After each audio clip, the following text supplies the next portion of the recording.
বাংলাদেশের সর্বশেষ গুরুত্বপূর্ণ আপডেট সংবাদে আপনাকে স্বাগত। শুরুতেই সংবাদ শিরোনাম, পরে বিস্তারিত। শুরুতেই জানাবো, নোয়াখালী অঞ্চলকে সন্ত্রাসের জনপদ বানিয়েছিলেন আওয়ামী লীগের সাধারণ সম্পাদক ওবায়দুল কাদের।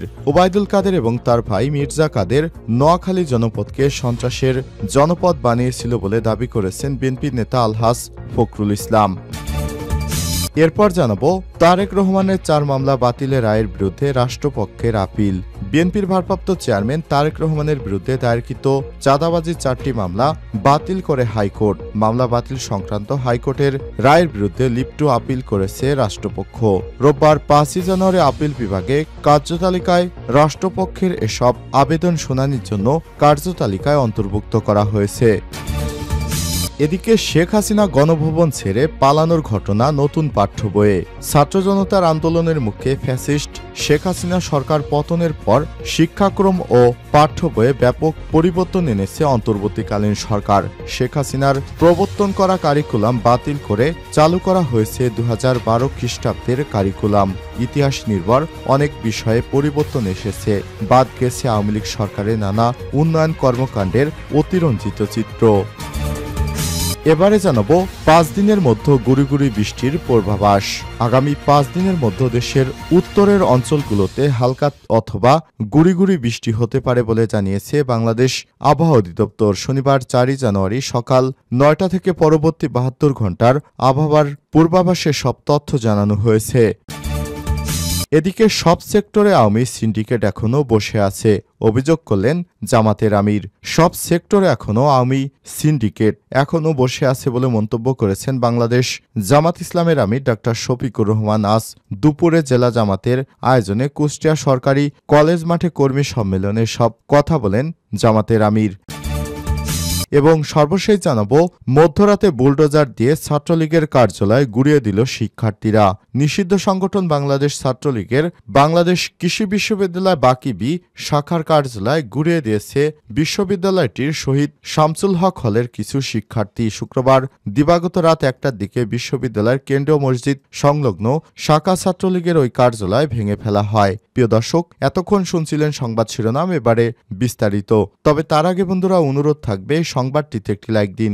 এই চ্যানেলে আপনি নতুন হয়ে থাকলে আমাদের সংবাদটি দেখতে দেখতে চ্যানেলটি সাবস্ক্রাইব করে রাখুন। কমেন্ট করে আপনার মূল্যবান মতামত জানিয়ে দিন, যাতে করে বন্ধুরা আমাদের পরবর্তী লেটেস্ট আপডেট সংবাদগুলো সবার আগে আপনার কাছে পৌঁছে যায়। কমেন্ট করে জানিয়ে দিন আপনি বিশ্বের কোন দেশ থেকে বা বাংলাদেশের কোন স্থান থেকে আমাদের এই সংবাদটি দেখছেন এবং শুনছেন।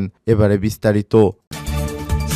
নোয়াখালী অঞ্চলে সন্ত্রাসের জনপদ বানিয়েছিলেন ওবায়দুল কাদের। ওবায়দুল কাদের এবং তার ভাই মির্জা কাদের নোয়াখালী জনপদকে সন্ত্রাসের জনপদ বানিয়েছিলেন বলে দাবি করেছে বিএনপি নেতা আলহাজ ফখরুল ইসলাম। নোয়াখালীর কোম্পানীগঞ্জ উপজেলা বিএনপির চেয়ারপারসন বেগম খালেদা জিয়া ও বিএনপির ভারপ্রাপ্ত চেয়ারম্যান তারেক রহমানের পক্ষ থেকে শীতবস্ত্র বিতরণকালে সব কথা জানান তিনি। শুক্রবার সন্ধ্যায় চরপার্বতী ইউনিয়নের কদমতলা এলাকায় 5 শতাধিক অসহায় লোকজনের মধ্যে শীতবস্ত্র কম্বল বিতরণ করেন বিএনপির এই নেতা এবং ফারিস্ট ইসলামী লাইফ ইন্স্যুরেন্স এবং মেট্রো হোমসের চেয়ারম্যান ফখরুল ইসলাম।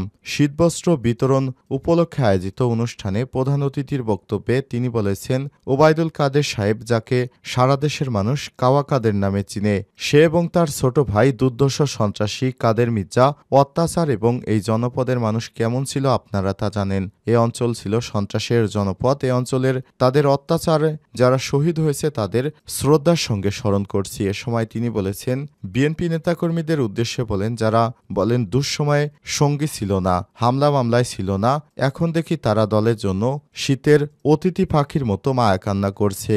অনেকেরই খোঁজ খবর পাওয়া যায়নি, কিন্তু এখন তারা দলের বড় পরীক্ষিত নেতা হিসেবে প্রমাণ দিচ্ছে যে লুটেরা দলের নাম বিক্রি করে চাঁদাবাজি, টেন্ডারবাজি, চাকুরি বাণিজ্য করবে। আমি মনে করি তাদের সাথে আওয়ামী লীগের সাথে কোনো পার্থক্য নেই। স্বৈরাচারীরা যা করেছে, কাদের মির্জারা যা করেছে, আমাদের দলের কেউ তা করতে পারবে না। ফখরুল ইসলাম বলেছেন, যারা দলের জন্য ত্যাগ স্বীকার করেছে তাদের যেমন আমরা শ্রদ্ধা করি, যারা খারাপ কাজ করবে তাদের আমরা ঘৃণা করি। এই খারাপ কাজ করা লোকদের পুলিশে ধরিয়ে দিন, কারণ এরা বিএনপির ভাবমূর্তি নষ্ট করছে। তারেক রহমানের 4 মামলা বাতিলের রায়ের বিরুদ্ধে রাষ্ট্রপক্ষের আপিল। বিএনপির ভারপ্রাপ্ত চেয়ারম্যান তারেক রহমানের বিরুদ্ধে দায়েরকৃত চাঁদাবাজির 4টি মামলা বাতিল করে হাইকোর্ট। মামলা বাতিল সংক্রান্ত হাইকোর্টের রায়ের বিরুদ্ধে লিপ্টু আপিল করেছে রাষ্ট্রপক্ষ। রোববার 5 জানুয়ারি আপিল বিভাগের কার্যতালিকায় রাষ্ট্রপক্ষের সব আবেদন শুনানির জন্য কার্যতালিকায় অন্তর্ভুক্ত করা হয়েছে। জ্যেষ্ঠ বিচারপতি মোহাম্মদ আশফাকুল ইসলামের নেতৃত্বাধীন আপিল বিভাগের চার বিচারপতির বেঞ্চে সব আবেদনের উপর শুনানি হবে। আবেদনে রাষ্ট্রপক্ষ বলেছে, মামলা বাতিল করে হাইকোর্ট যে রায় দিয়েছে তা সঠিক হয়নি। গত 23 অক্টোবর বিচারপতি একেএম আসাদুজ্জামান ও বিচারপতি সৈয়দ এনায়েত হোসেনের দ্বৈত হাইকোর্ট বেঞ্চ তারেক রহমানের বিরুদ্ধে দায়েরকৃত 4টি মামলা বাতিল করে রায় দিয়েছিল। এই রায়ের বিরুদ্ধে লিপ্টু আপিল করে রাষ্ট্রপক্ষ। প্রসঙ্গত 2007 সালে বিভিন্ন ব্যক্তি বাদী হয়ে গুলশান, কাফরুল, শাহবাগ, ধানমন্ডি থানায় চাঁদাবাজির অভিযোগে তারেক রহমানের বিরুদ্ধে সব মামলা দায়ের করে। মামলা দায়েরের বৈধতার প্রশ্নে হাইকোর্ট ফৌজদারি কার্যবিধি 561/ক ধারায় আবেদন করা হয়। শেখ হাসিনার গণভবন ছেড়ে পালানোর ঘটনা নতুন পাঠ্য বইয়ে। ছাত্র জনতার আন্দোলনে শেখ হাসিনা সরকার পতনের পর পাঠ্যক্রম ও পাঠ্য বইয়ে ব্যাপক পরিবর্তন এনেছে অন্তর্বর্তীকালীন সরকার। শেখ হাসিনার প্রবর্তন করা কারিকুলাম বাতিল করে চালু করা হয়েছে 2012 খ্রিস্টাব্দের কারিকুলাম। ইতিহাস নির্ভর অনেক বিষয় পরিবর্তন এসেছে। বাদ গেছে আওয়ামী লীগ সরকারের নানা উন্নয়ন কর্মকাণ্ডের অতিরঞ্জিত চিত্র। বিভিন্ন শ্রেণীর বইয়ে স্থান পেয়েছে ছাত্র জনতার কারিকুলাম। আন্দোলনের নানা কাহিনী, ছবি, কার্টুন সহ নানা বিষয় উঠে এসেছে। স্বৈরাচারী শেখ হাসিনা সরকারের গণভবন ছেড়ে পালিয়ে যাওয়ার তথ্য। জুলাই আন্দোলন চলাকালে বাড্ডায় হেলিকপ্টার থেকে ছাত্র জনতার ওপর গুলি করার বিষয়টিও পাঠ্য বইয়ে শিক্ষার্থীদের সামনে তুলে আনা হয়েছে কার্টুনের মাধ্যমে। জাতীয় শিক্ষাক্রম ও পাঠ্যপুস্তক বোর্ড এনসিটিবির ওয়েবসাইটে প্রকাশ করা হয়েছে পাঠ্য বইয়ের সফট কপি। নবম ও দশম শ্রেণীর বাংলা সাহিত্য বইয়ে স্থান দেয়া হয়েছে আমাদের নতুন গৌরবগাথা অধ্যায়ের। এই অধ্যায়ে উঠে এসেছে স্বৈরাচারী শেখ হাসিনা সরকারের গণভবন ছেড়ে পালিয়ে যাওয়ার তথ্য। এখানে বলা হয়, সেদিন 5 আগস্ট 2024 36 জুলাই।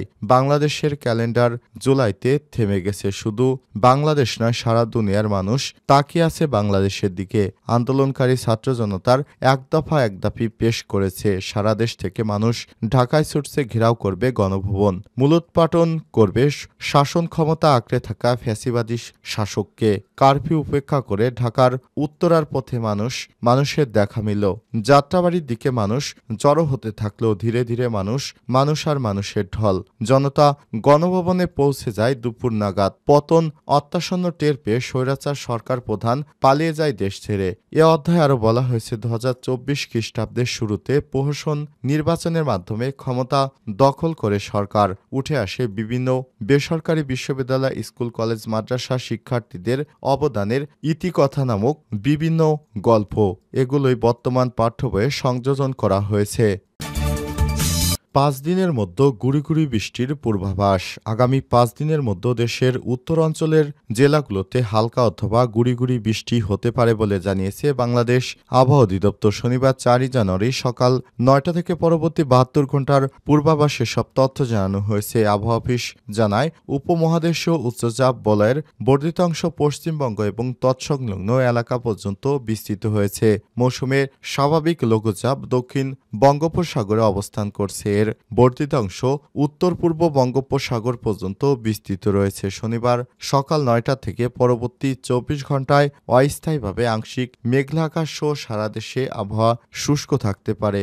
মধ্যরাত থেকে সকাল পর্যন্ত সারা দেশে মাঝারি থেকে ঘন কুয়াশা পড়তে পারে এবং তা কোথাও কোথাও দুপুর পর্যন্ত অব্যাহত থাকতে পারে। ঘন কুয়াশার কারণে বিমান চলাচল, অভ্যন্তরীণ নদী পরিবহন এবং সড়ক যোগাযোগ সাময়িকভাবে ব্যাহত হতে পারে। সারা দেশে রাতের তাপমাত্রা সামান্য বৃদ্ধি পেতে পারে এবং দিনের তাপমাত্রা 2 থেকে 1 ডিগ্রি সেলসিয়াস বৃদ্ধি পেতে পারে। ঘন কুয়াশার কারণে সারা দেশের কোথাও কোথাও দিবাভাগের শীতের তীব্রতা অনুভব করতে পারে। এছাড়াও পঞ্চগড় জেলার উপর দিয়ে মৃদু শৈত্যপ্রবাহ বয়ে যাচ্ছে, তা অব্যাহত থাকতে পারে বলেও জানানো হয়েছে। রোববার 5 জানুয়ারি সকাল 9টা থেকে পরবর্তী 24 ঘন্টার আবহাওয়ার পূর্বাভাসে বলা হয়েছে, এ সময় অস্থায়ীভাবে আংশিক মেঘলা আকাশ সহ সারা দেশের আবহাওয়া শুষ্ক থাকতে পারে। মধ্যরাত থেকে সকাল পর্যন্ত সারা দেশে মাঝারি থেকে ঘন কুয়াশা পড়তে পারে এবং কোথাও কোথাও দুপুর পর্যন্ত অব্যাহত থাকতে পারে। ঘন কুয়াশার কারণে বিমান চলাচল, অভ্যন্তরীণ নদী পরিবহন এবং সড়ক যোগাযোগ সাময়িকভাবে ব্যাহত হতে পারে।